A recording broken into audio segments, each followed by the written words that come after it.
Before we begin, a quick warning. Tennessee True Crime contains detailed descriptions and images of real-life violence. Some listeners and viewers may find the content deeply disturbing. This content is intended for mature audiences only. And remember, the goal of sharing these stories is not to sensationalize tragedy, but to honor the victims, understand the truth, and give voice to those who can no longer speak for themselves. Listener discretion is strongly advised. There are houses where children laugh, and then there are houses where children learn not to breathe too loudly. In one Tennessee home, the rules were everything. Don't look the wrong way. Don't speak unless spoken to. Don't cry, because crying only made it worse. According to later testimony, the children knew exactly what would happen if they broke those rules. Punishment wasn't random. It was calculated, and it was terrifying.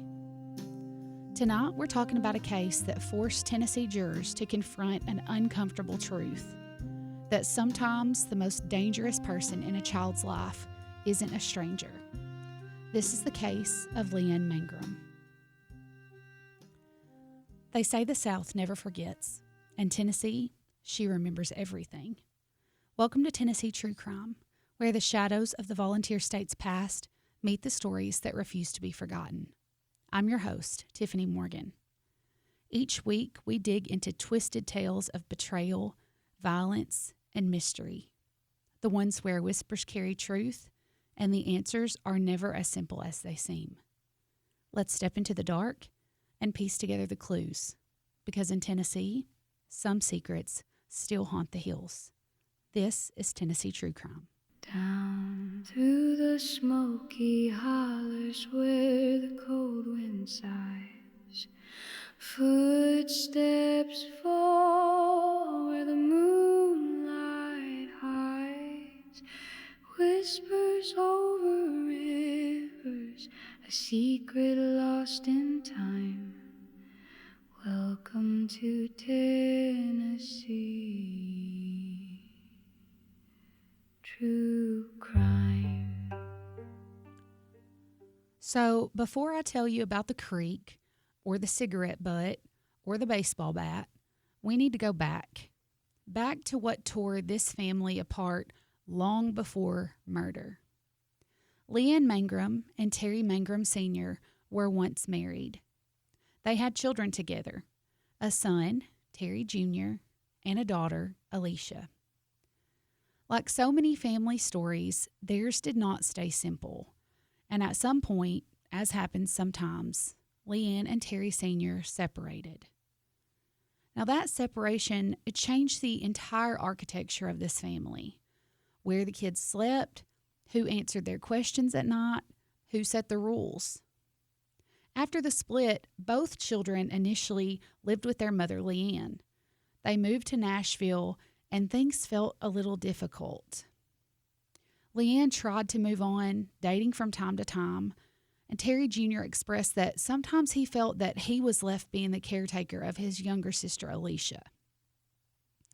Now, Terry Sr., he moved on as well, meeting Kimberly, also known as Gypsy, while they were both fueling up their motorcycles one day. They sparked instantly and were together from then on. Now, moving from a country setting to the city is very tough. The kids began to miss their hometown. They got visitation with their dad, Terry Sr., and soon they decided that they wanted to move back there with him and his wife, Kimberly. Now, the Tennessee Department of Children's Services eventually became involved in Leanne's home. When they went to her home in Nashville to check on things, they discovered that there was no food for the children. And before the events that would bring Leanne's name into a murder investigation, custody had been transferred. DCS granted legal custody of Terry Jr. and Alicia to their father, Terry Sr. Now think about what that means for a minute. A child has been moved from the home where they were raised, separated from the parent who raised them through the early years. A mother who had been the primary caregiver now lived apart.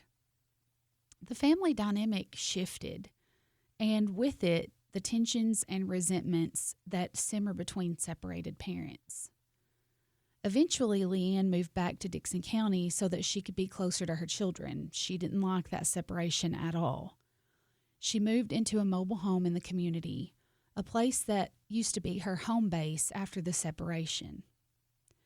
Now, over time, the relationship between Leanne and her ex-husband and between Leanne and the new woman in Terry's life, Kimberly, became very strained.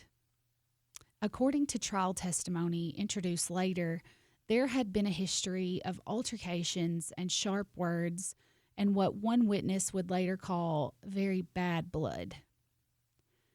At various points, Leanne attempted to reassert connection with her children. The record shows that even though custody rested with Terry Sr., Leanne remained involved in her children's lives. She called and visited and tried to maintain a relationship to the best of her ability. Those attempts, the testimony will suggest, were met with hostility and warnings. The people in this story were not strangers to conflict. They were a family whose disagreements had hardened into lasting grievance.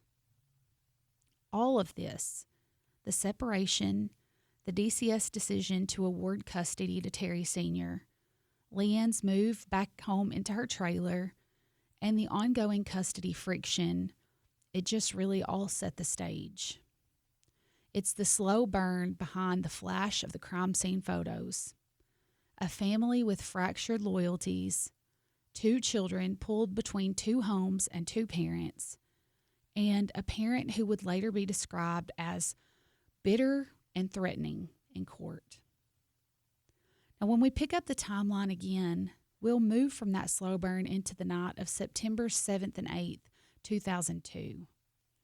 The night that a frightened call woke Leanne's own mother, and the day that the creek gave up a body. But first, we had to understand how this family reached the point where fear and control could have so easily taken hold. Now, on September 8th, 2002, a fisherman discovered a car in Turnbull Creek. This gentleman's relaxing fishing trip took a real turn. What was supposed to be a calm morning for this man turned into a nightmare when he came closer to the car and realized there was a body floating beside it. Investigators from the Dixon County Sheriff's Office and the Tennessee Bureau of Investigation responded to the scene and began combing over the area. They found hair follicles on the creek bank. They found bruising on the body. They found evidence of who the deceased was through running the license plate of the car and the wallet left inside. And during the autopsy, they found evidence of severe blunt force trauma. But although the body had been beaten, the medical examiner ruled the cause of death as drowning, meaning someone had held this woman in the water to make sure that she was dead after beating her. Investigators went to the home of Leanne's mother to see when the last time was that she had spoken to Leanne. Her mother told investigators that on the morning of September 8th, 2002, around 5:20 a.m., her phone rang. On the other end was a voice, frightened and urgent. "Mama, please help me. I'm scared." Betty Wade said that she recognized something familiar in the voice, but it just was not her daughter's. Now, she knew that Leanne had been at a sports bar watching a Tennessee Vols game with her friend Bob, also known as Dr. Bob Weiser. She said that Leanne had called her from Bob's phone earlier in the night, but when she called her back, she didn't get an answer from either Leanne or Bob. By the time daylight came to Dixon County, Tennessee, Leanne Mangrum was already dead. And the truth about how she died would take years to unravel.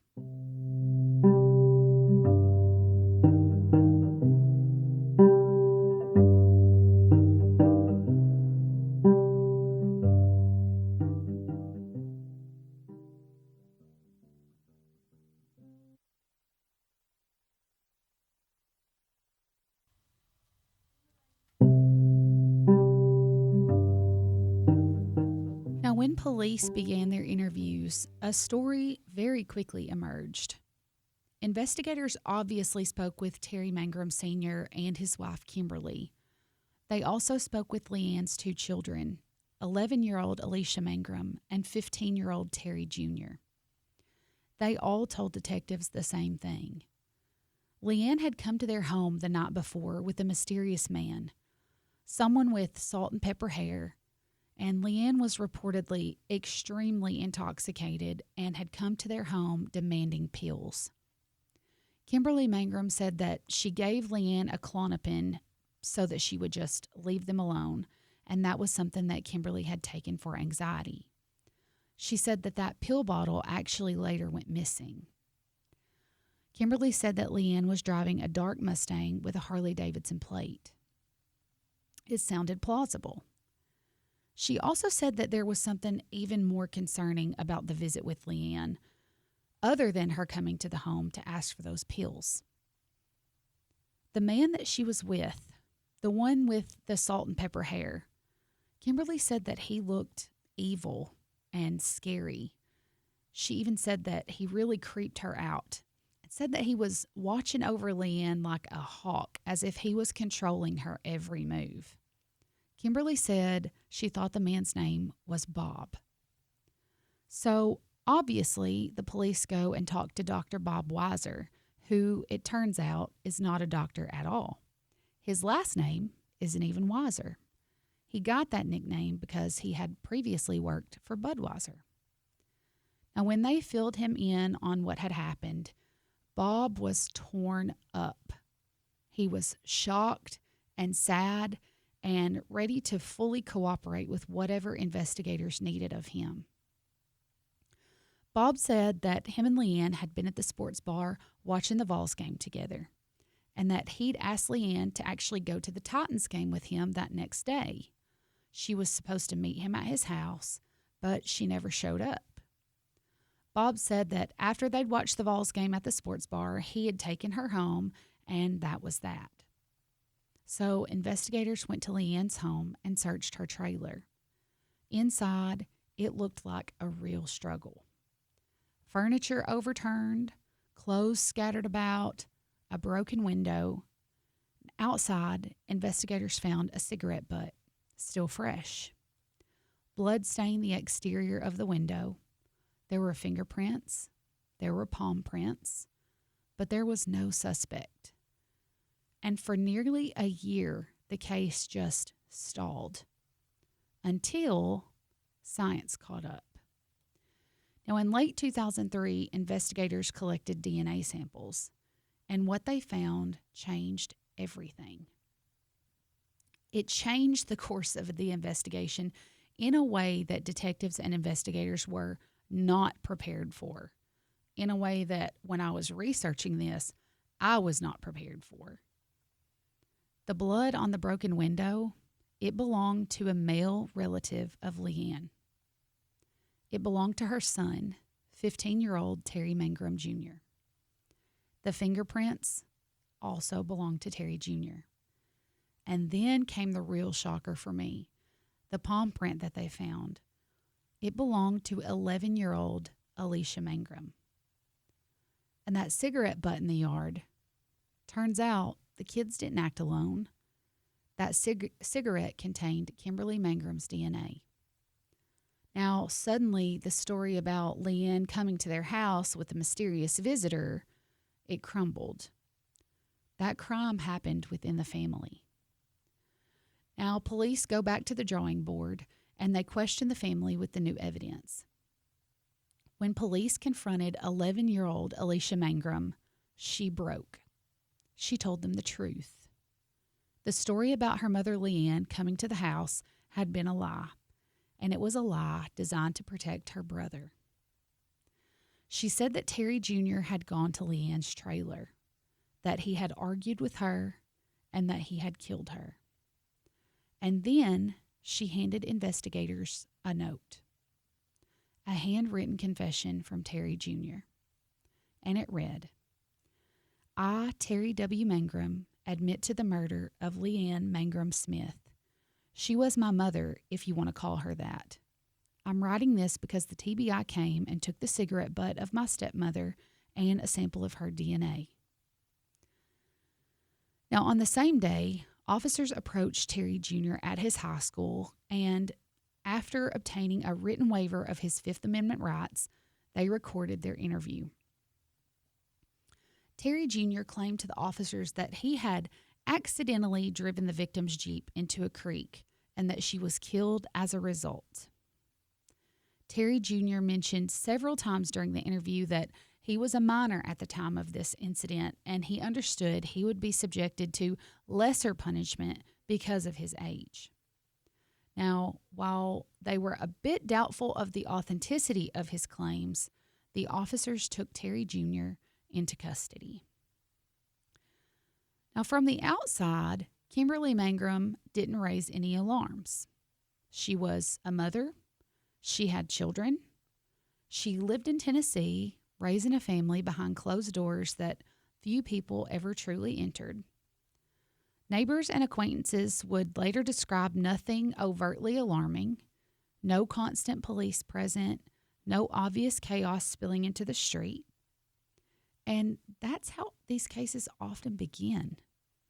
Because child abuse, especially psychological abuse, rarely announces itself. According to the investigators, Kimberly Mangrum maintained absolute control inside her home. Control over food, control over movement, control over speech, and most importantly, it was control through fear. The children would later say that that fear was not accidental. It was the point. And inside the Mangrum home, life ran on a system of punishments. Not discipline, punishment. According to testimony later described in the court, the children lived under a constant threat of retaliation. Rules were enforced rigidly. Breaking them, even unintentionally, carried consequences. The kids described being isolated and deprived and threatened, and not with empty warnings. They were told what would happen if they spoke to outsiders, what would happen if they disobeyed, and what would happen if they told the truth. According to Terry Jr., they had already been hit with cattle prods, tased, and she once tried to cut Terry Jr.'s throat while he laid in bed. One child would later say they didn't see their stepmother as someone who protected them. They saw her as someone that they had to survive. The children would later describe living in a constant state of hypervigilance, always watching, always listening, always afraid of making one wrong move. It wasn't just physical abuse that the investigators uncovered. It was psychological captivity. As with so many child abuse cases, the warning signs didn't arrive all at once. They surfaced in tiny fragments.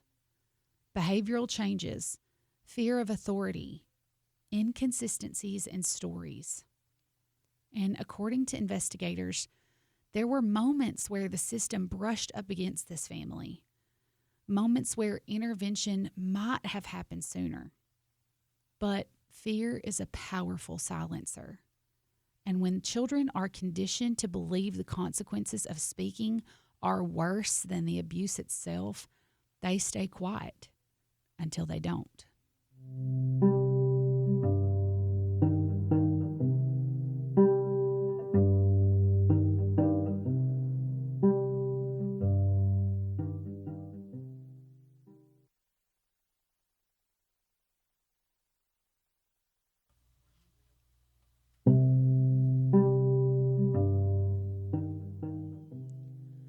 So when the grand jury reconvened and Alicia Mangrum testified under immunity, the full horror came out.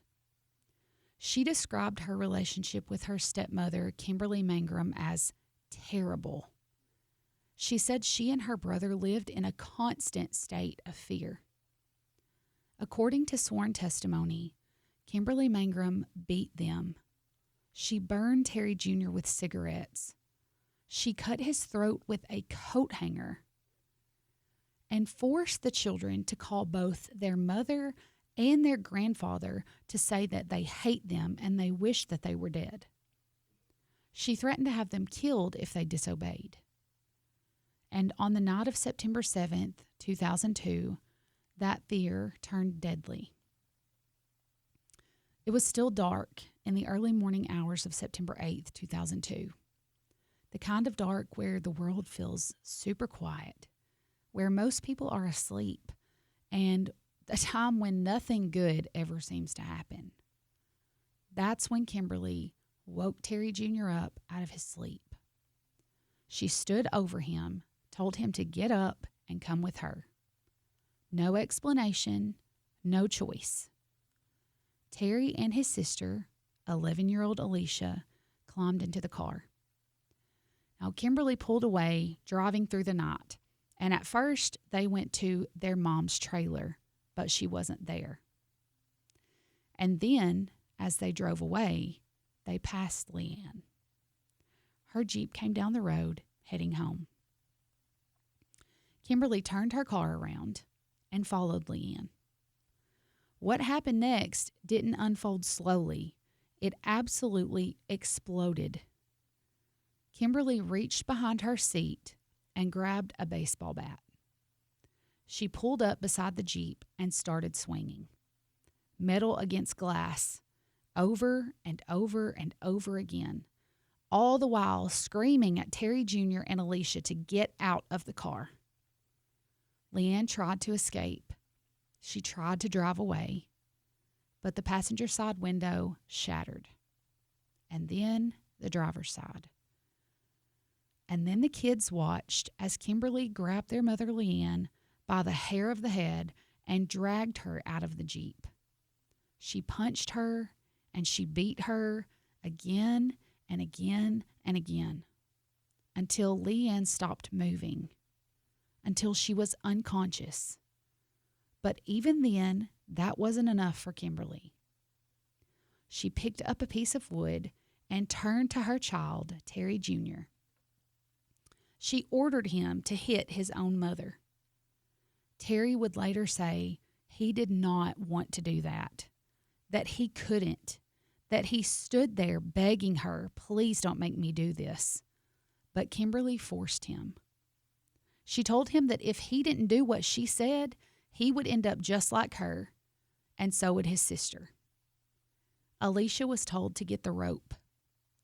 Now, while their mother lay unconscious, her hands tied behind her back, Kimberly made her own children put her back into the car.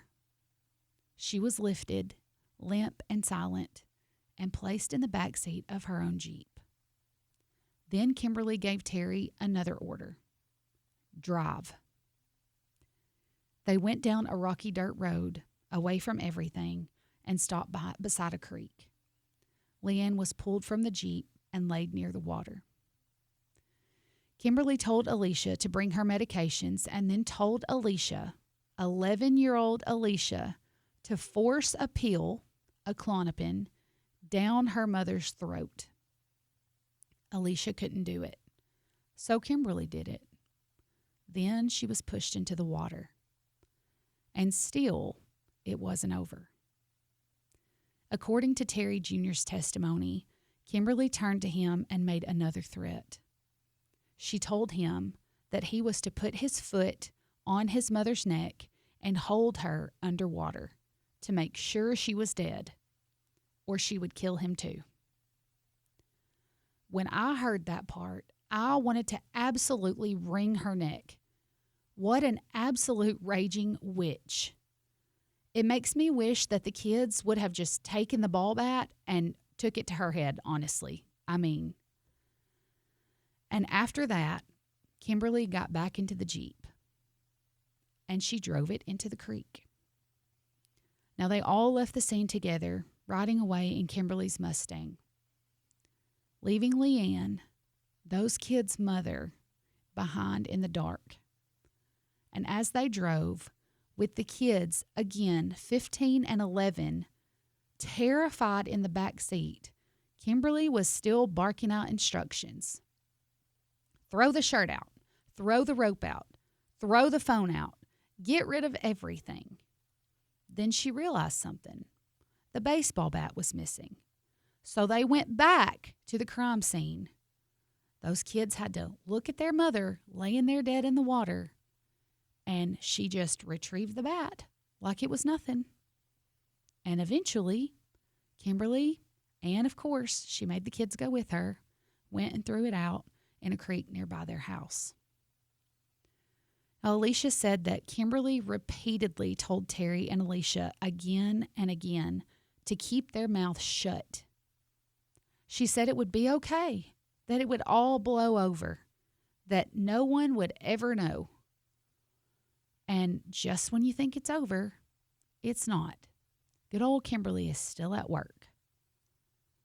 She took the kids to the trailer. And at the trailer, Kimberly said they were going inside to look for money. She handed Terry Jr. a screwdriver and told him to pry the door open. When he couldn't, she ordered him to break a window. And he did. Then 11-year-old Alicia was lifted through the broken glass so she could unlock the door from the inside. Now, once in the home, Kimberly began destroying everything. Things were broken, furniture overturned, the whole place was ransacked. Trash bags were filled with clothes and jewelry. And then they left. Now, the next day, Kimberly made Terry Jr. and Alicia wash her Mustang. And then she gave them a story to tell police. You know, when Kimberly later learned that police wanted her DNA, she took the children and left the state. They went to North Carolina and stayed there for a month before they returned to Tennessee. By then, the fear still had not faded. I mean, can you imagine? It had only grown. Now, Terry Jr. testified that Kimberly became extremely paranoid, constantly watching, constantly afraid, and at some point, she forced him to write a statement, a confession. She made him write a letter stating that he had killed his own mother. Now, Terry Jr. testified at trial that he initially wrote his mother's name as Leanne Mangrum, and Kimberly was so infuriated that he wrote Mangrum. She did not want that last name on there, so she made him strike that out and write Smith, which was her maiden name. And as he wrote it, Kimberly sat there with a knife in his side to make sure that he didn't stop. Now, according to Alicia, when Kimberly informed Terry Sr. of the murder, he became upset and they began to argue loudly. I mean, I would reckon so. They argued loudly and then he just kept his mouth shut that entire time. Went along with the story that Kimberly had initially told them to tell investigators and everything. How do you stay in that? How do you know what she has forced your kids to take part in and you do nothing about it? That's sorry in my book. He could have ended the whole charade with one phone call. He could have gotten his kids out of that horrible situation, that terrifying situation, but he didn't. It's just unbelievable to me. Ultimately, Terry Sr. was charged with accessory after the fact, and I wish they could have charged him with more, to be honest. So, what's all of this over? Why is Kimberly going to such lengths to take out Leanne? Well, apparently Leanne was days away from filing for custody back of her children. She had done everything that she was supposed to do. Kimberly knew that her little punching bags were about to be gone. Maybe she couldn't handle the defeat of it all. She was also reportedly obsessed with the fact that Leanne and Terry Jr. may get back together. Jealousy and hatred fueled her. Here's what bothers me most, and y'all just hang on for this one.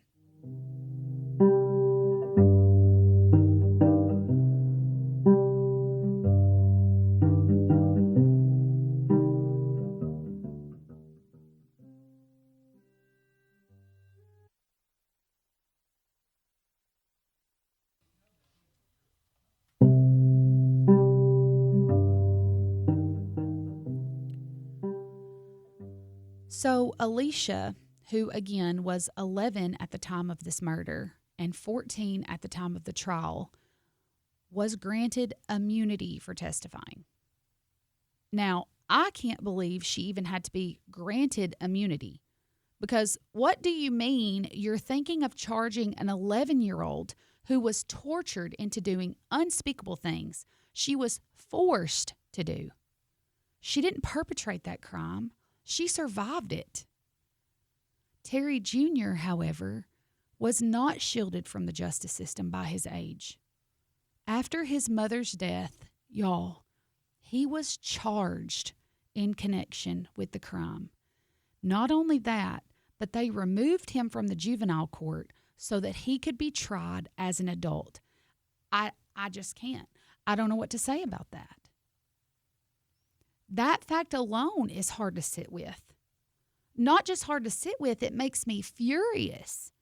In my opinion, he was a victim, period. Alicia was a victim, period. He was a child who survived the night that his mother was killed.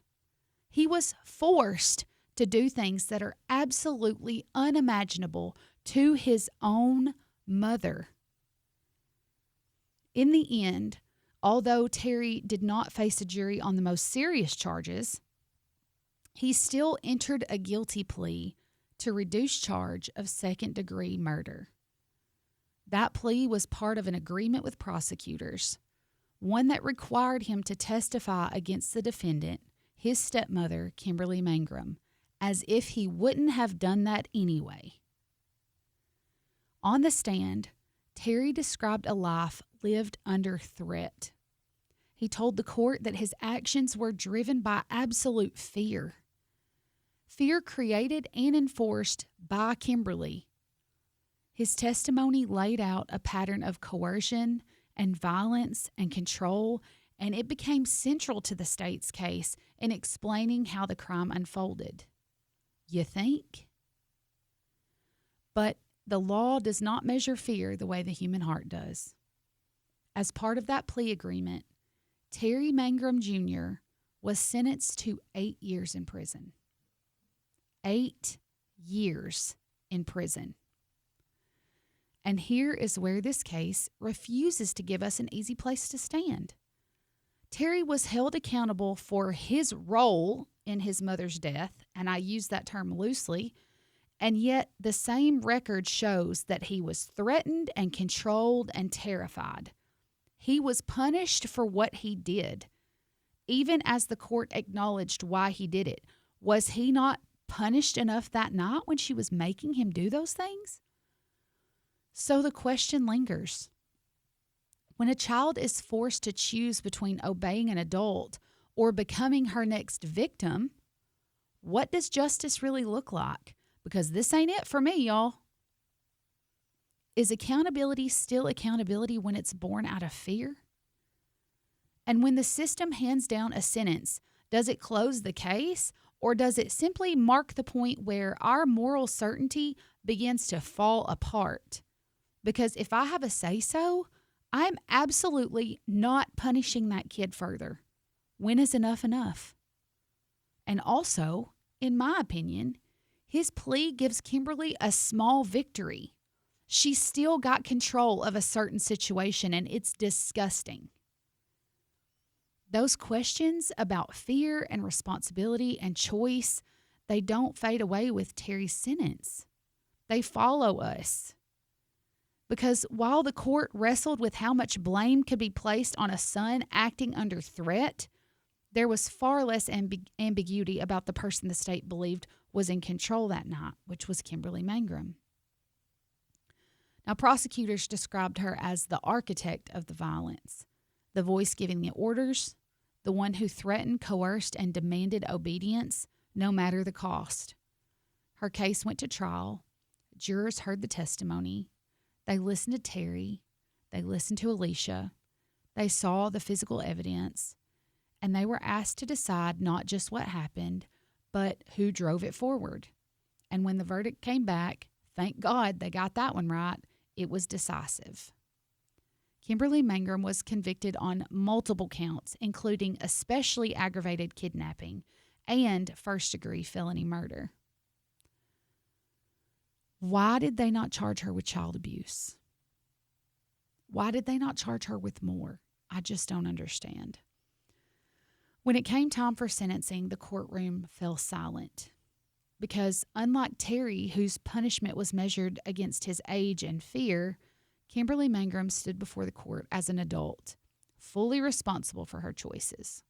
And the sentence reflected that, somewhat. Kimberly Mangrum was sentenced to life in prison with no chance of parole for decades. What? Why is there a chance of parole at all? There should be no do-over. For the court, this was where accountability finally settled. But for the family left behind, and for anyone listening to this story, the questions don't end here. Because when justice is finally handed down, it doesn't always bring closure. Sometimes it only confirms how much was already lost. This case isn't just about murder. It's about control, about fear used as currency, about obedience demanded at any cost, about how one person's will can bend an entire night and everyone in it towards something completely irreversible. It's about the moments where the line between choice and survival becomes almost impossible to see. Because when terror sets the rules, the truth doesn't disappear all at once. It fractures and it splinters. And what's left behind isn't justice or innocence, it's aftermath. Statements written under threat. Knife to his side. Silence enforced through fear. She threatened the kids that a motorcycle gang would take out the entire family.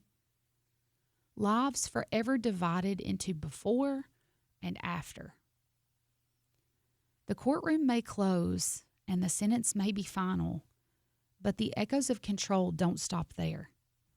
They linger in the unanswered questions, in the damage that never makes it into evidence, and in the chilling realization of how easily power can be abused when no one is watching. Thank you guys for listening in again. This episode, What She Made Me Do, was written and hosted by me, Tiffany Morgan, and produced by Main Street Media. Background music and theme song by John T. Productions. Research support from Court Archives, State of Tennessee versus Kimberly Mangrum, and thecrimechronicles.com.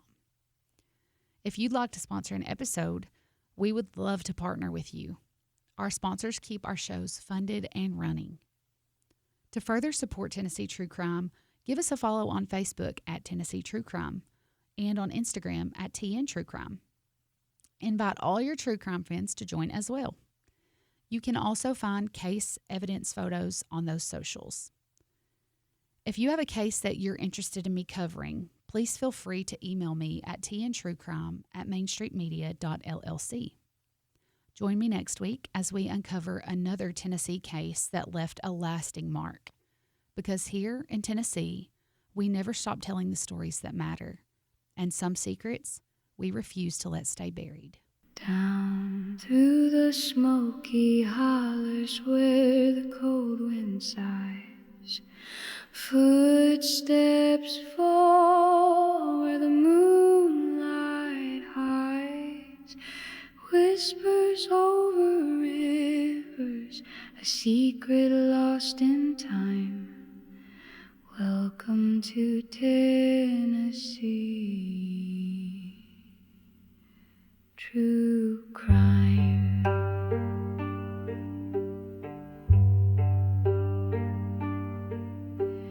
Dark tales in the mountains where the mist won't lie. Echoes of the fallen under starless skies. Hear the hush of memory, the voice of the unsaid. This is Tennessee true crime, where the shadows tread.